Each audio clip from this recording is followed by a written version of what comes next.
Hi guys, welcome back to my channel. I was recording. I was not supposed to appear here. I was recording some reels for my Instagram, and I decided that I should use this makeup since I'm wearing makeup, which is really rare. I basically just wear makeup to record videos and sometimes when I go out. And I should welcome you here because today starts my vlog of Reckless. I'm planning to start Reckless from Lauren Roberts, the second slash third book of Powerless. I think it's that the name of the series trilogy. I don't know, because there was Powerless and then she released Powerful, that it's a book about the best friend of Peyton, and then she released Reckless, that is officially the sequel of Powerless. And now we'll have Fearless that will come out next year. I just saw that she posted that she's going to release Fearless on next year, and I have a lot of things to say about Powerless. I need to record the video for Powerless, my review for it. I didn't do it yet. I should do today, but I still need to do some things. So won't be today, I don't know when, but yeah. What I was talking about, okay, so I need to do some stuff today, and I'm going to start Reckless at night, so I will record everything. You will hear a lot from me, so that's it. Welcome to my vlog, and let's read.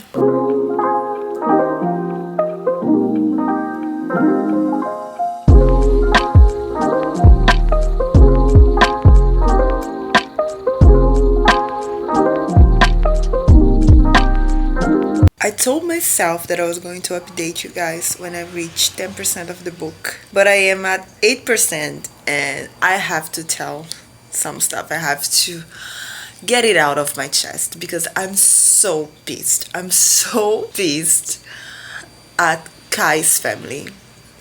Like, I don't get it. I don't get it. There are some stuff is because they are shitty person. But the other part, I think it's a bit the author's fault. But the author's fault regarding Kai's mother. Only her.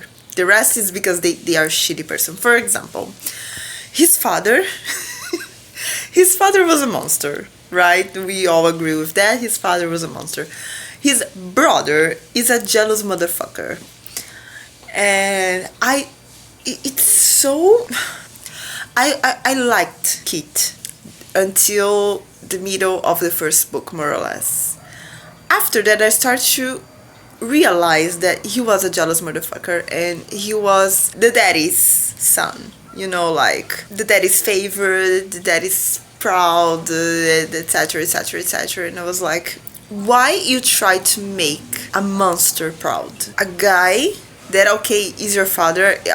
I can understand that you and Kai have a complex relationship with the king, a very toxic relationship, and I get it, but he's a monster. And even if deep down you loved him, try to make him proud, try to keep his memory after his death, try to keep him alive, his work alive, even if his work was torturing your brother. I mean, part of his work was torturing your brother, and you think that it's a good legacy to keep going?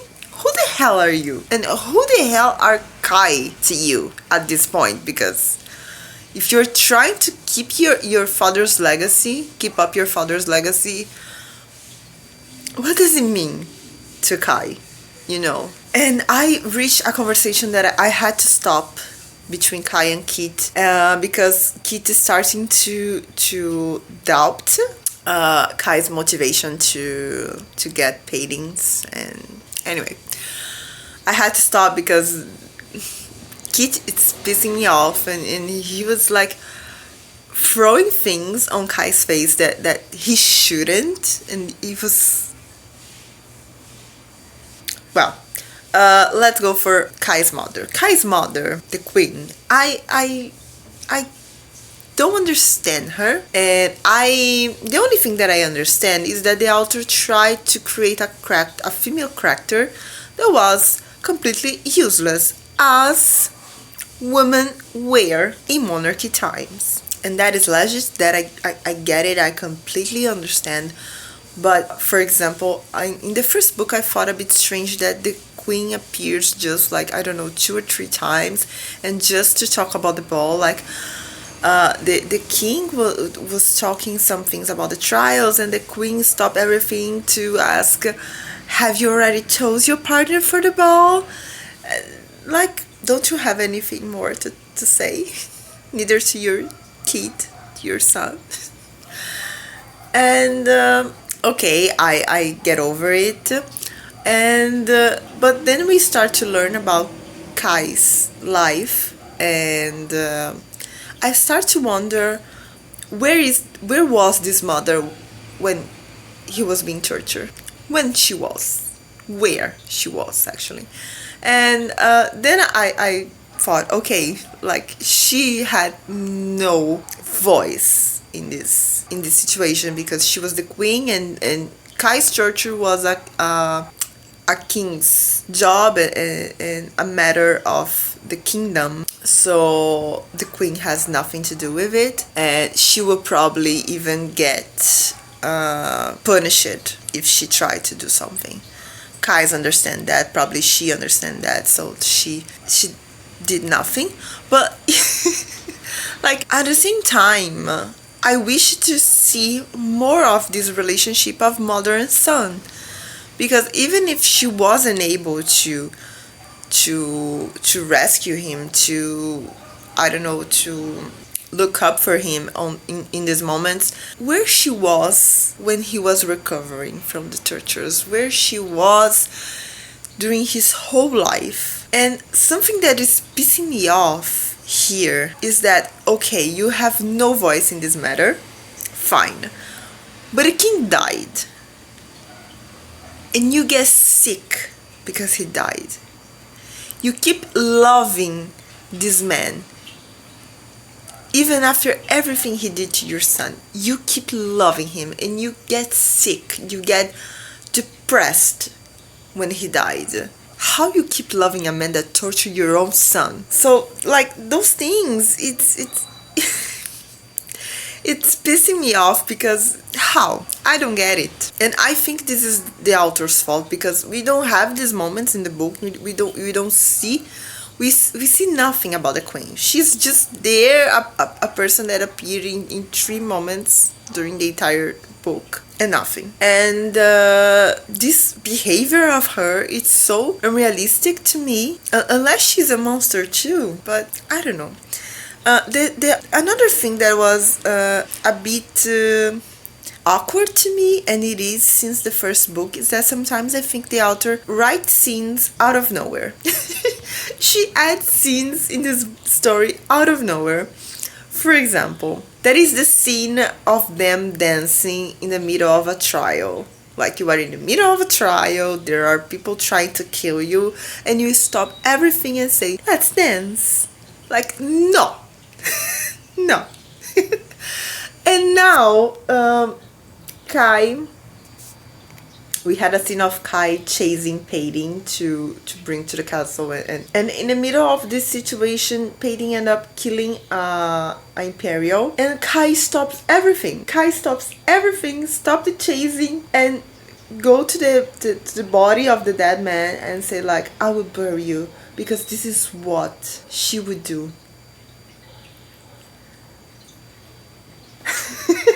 Like, no.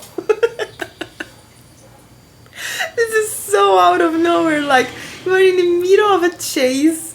You are trying to capture a fugitive, a murder. That okay, like paying, it's paying for him, but like she's a murder of the king, and you stop the chasing to bury a man. Like okay, no, let's stop everything, and you let her go. I mean, I understood why he let her go, but he could do it anyway. He could just say like, I'll pretend I didn't saw her running, I will pretend I lost her, but like stop everything, let's bury this man. No, this is out of nowhere. This is I don't know, it's so strange behavior for me. But anyway, I will update you more when I have more thoughts.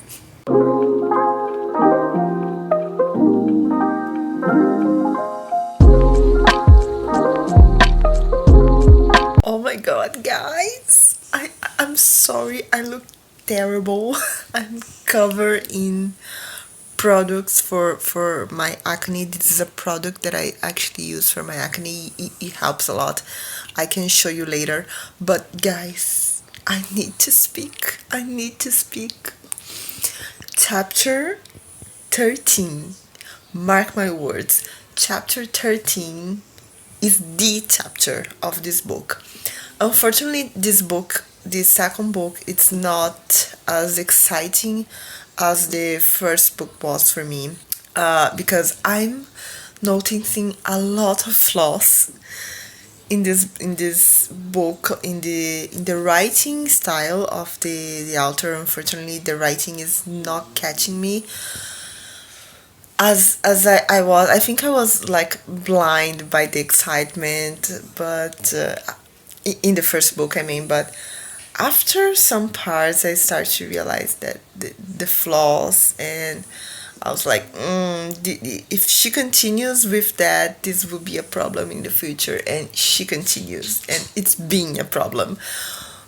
But chapter 13 came to bring me back to life with this book. Thank God, because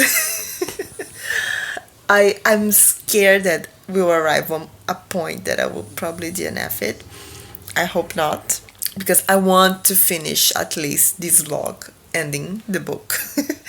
If I will continue the series, I don't know, but I want to at least finish this one and this vlog. So yeah, guys, I'm coming back to my reading. But chapter 13, if you read chapter 13, please comment down below, because it's I was asking for this since the first book, like since the first chapters. So yeah, I'll come back to my reading now, and I don't know if I come back here soon, but if you're hearing this sound, it's my cat sneezing.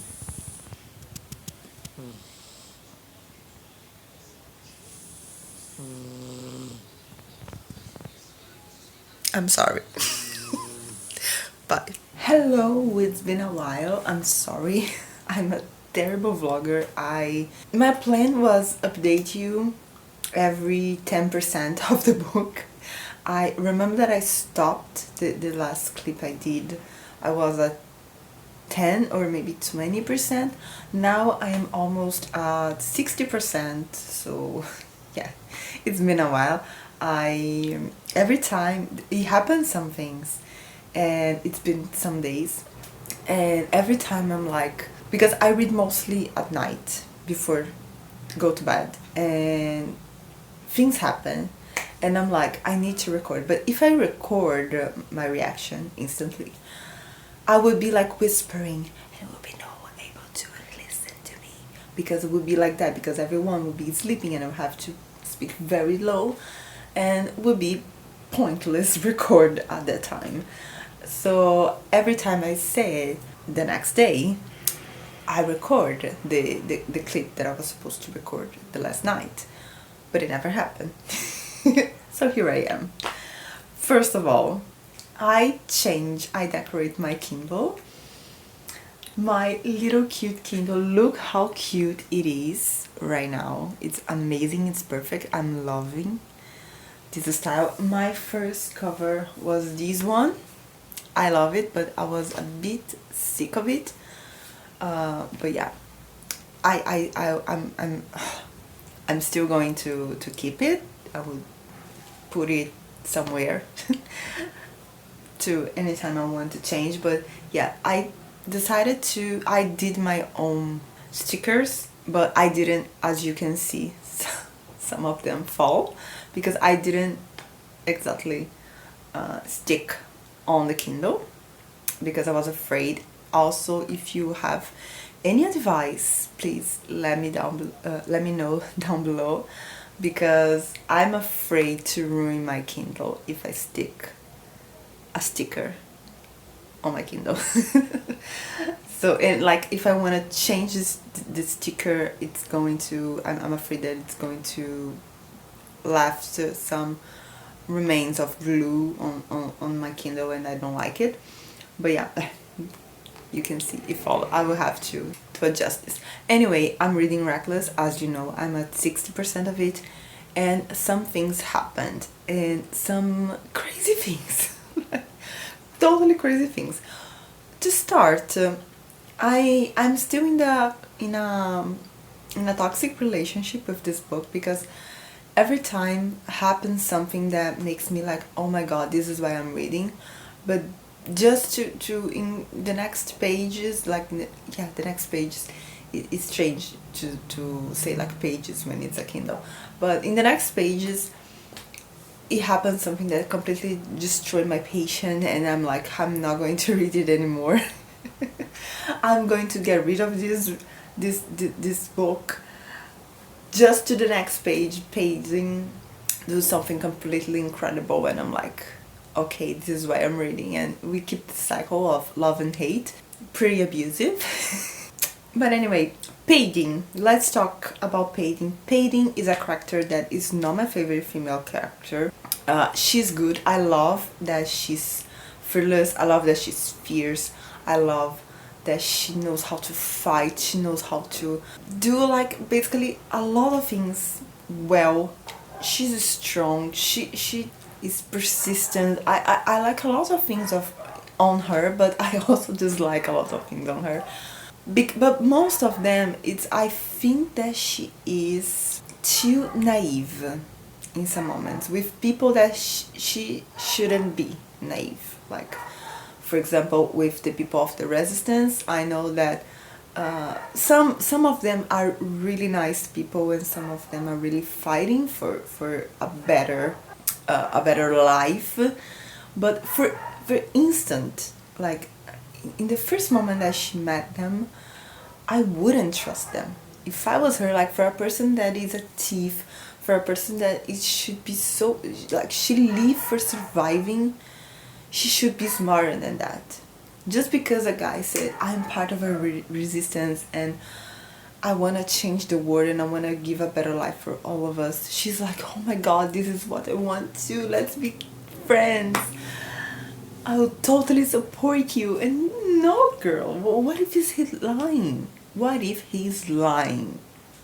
You never stop to consider this. I don't care if she knows your father. This means nothing. Because your father is dead, and your father cannot confirm if that man is truly trustful. So why? At this point, she was very naive. She was very naive to believe their plans, because their plan was going to fail. In the instant that I read the plan of the resistance in the previous book, I said, this is going to fail. And it was obvious. It was obvious. And for a person that is a thief, for a person that has to plan every step, she was very naive on that. Very naive. And I didn't like it. I think it was very strange for a character with her personality. Her actions and the actions of some characters sometimes doesn't fit their personality. And this bothered me a bit. But at this time, she did something amazing. She said things that I don't know why. I'm not understanding why no one else is saying. With two phrases, with only two phrases, she slayed the entire book. She was like queen. With two phrases. Two small phrases. She said, "You should be thanking me for killing the king. Everyone should be thanking me for killing the king." And yes, girl, everyone should be thanking you for killing the king, because it's impossible that a monster died and everyone started to treat him like he was a good person, like he was a saint, an angel.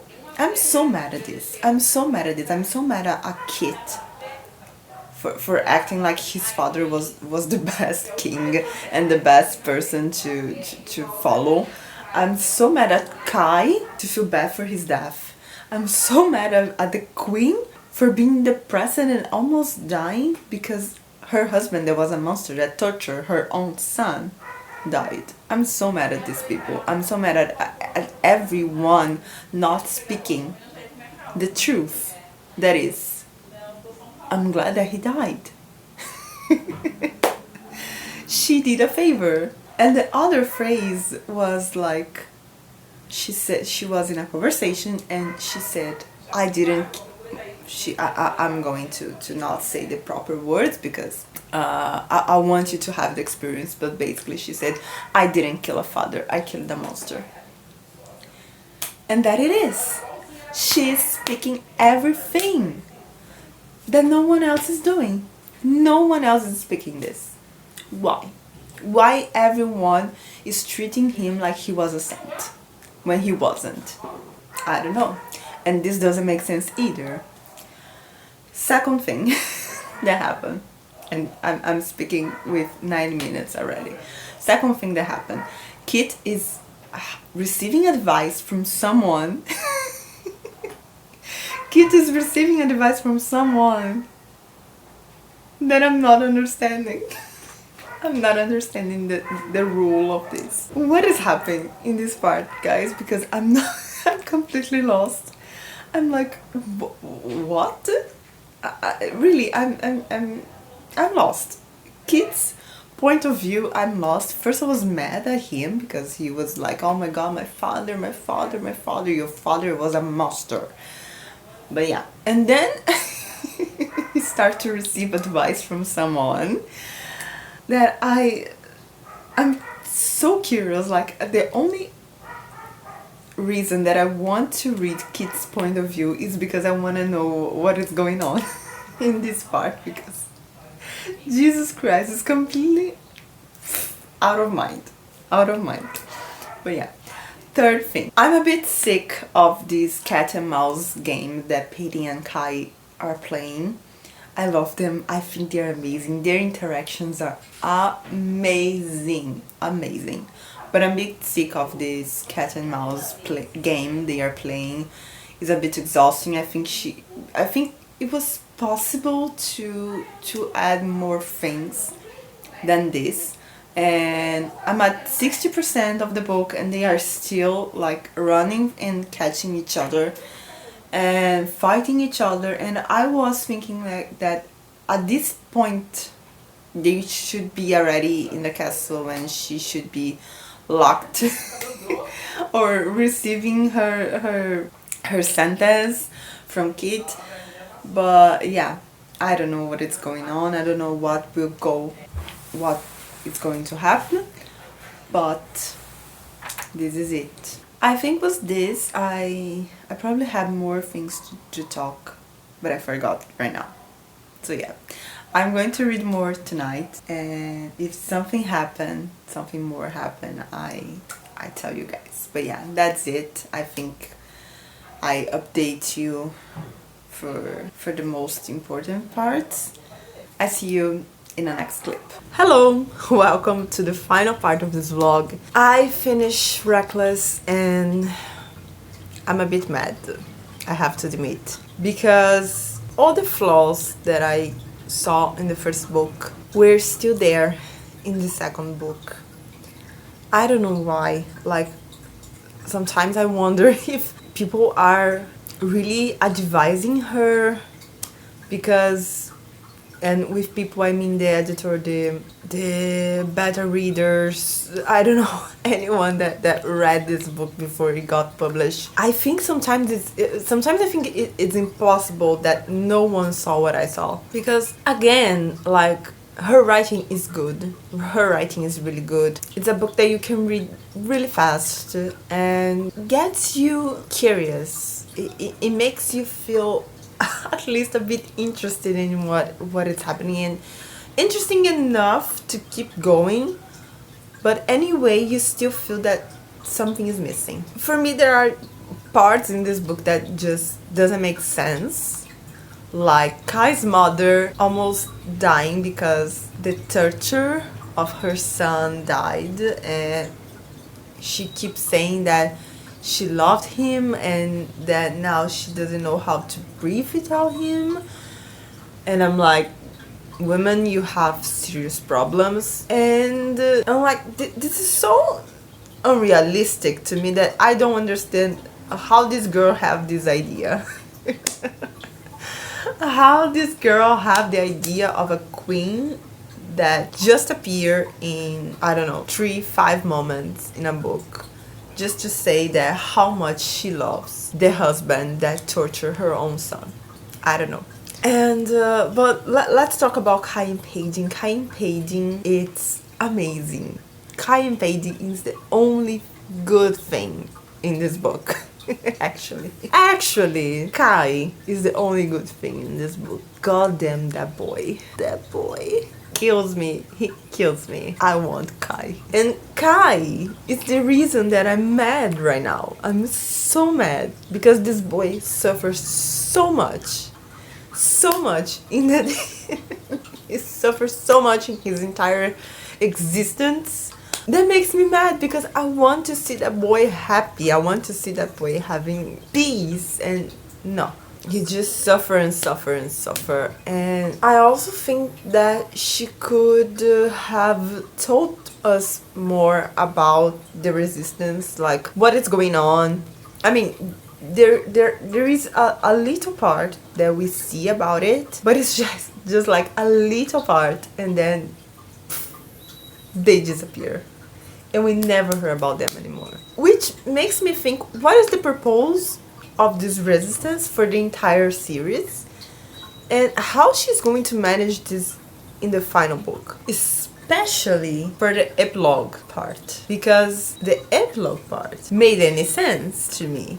First, because this epilogue was because of a person that we see in this book that is advising the king, Kit. And I'm so curious to understand how this relationship started, because again, it makes no sense to me. And what is the purpose of this person? What is the goal of it? Because I don't get it. Like, I can think about something, but I never trusted this person in the first book. So, like, I can find an excuse, but I don't believe in the excuse that I'm creating because I don't trust this person. And like, why he suggested it to the king and why the king is following it.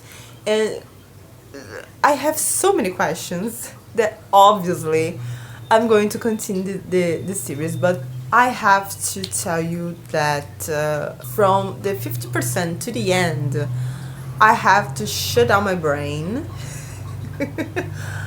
to forget all the mistakes and all the things that I was finding it bad written, or at least bad developed. Not bad written, because I don't think her writing is bad, but bad developed. So I could keep enjoying and I could finish this book in peace. That's it. At the end, I gave it 3.5 stars. And I'm really curious. I'm really curious about what is going to be the end of this, and if Paiding, like, what would be the answer of Paiding? And if you know what I'm talking about. Oh god, poor Kai. Anyway, thank you very much to arrive at the end of this vlog, and please let me know in the comments if you already read Reckless, I hope you did, because I think I might have said some things that might I don't know. I don't think I said any spoiler, but yeah. Anyway, that's it. Don't forget to give me a thumbs up if you like this video, and subscribe on my channel if you aren't subscribed yet. Bye bye.